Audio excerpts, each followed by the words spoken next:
Russia's defense ministry has refuted reports that its landing crafts are heading to Syria. This as media coverage said that a Russian ship believed to be carrying helicopters for the conflict-torn country has been stopped in its tracks off the coast of Scotland. RT's Alexei Yarashevsky has details.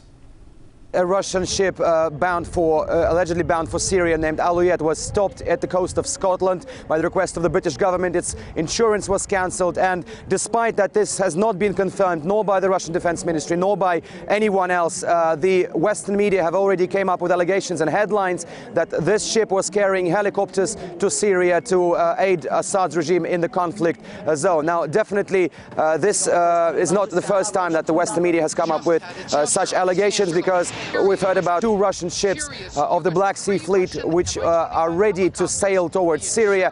Now, CNN and NBC and many other stations came up with their reports last week, believing that these ships were already on their way to Syria, and thus creating many concerns in the West, especially that Russia would be aiding Assad's regime in the conflict. Now, Russia has been firmly denying all such accusations, saying that it's not been taking any sides, and that the fact that those 2 ships will be probably sailing to Syria, it's only to protect the Russian base in the town of Tartus, one of the only Russian bases remaining in that region, which has a very serious strategic importance for Moscow. The Western media, again, especially in the US, made a huge story out of it that Russia is supplying Assad's regime with weaponry, but it's, as I've said, not the first time. We just heard another story that some media reported that a military exercise involving Iran, Syria, China will be held somewhere in Syria in the next couple of weeks.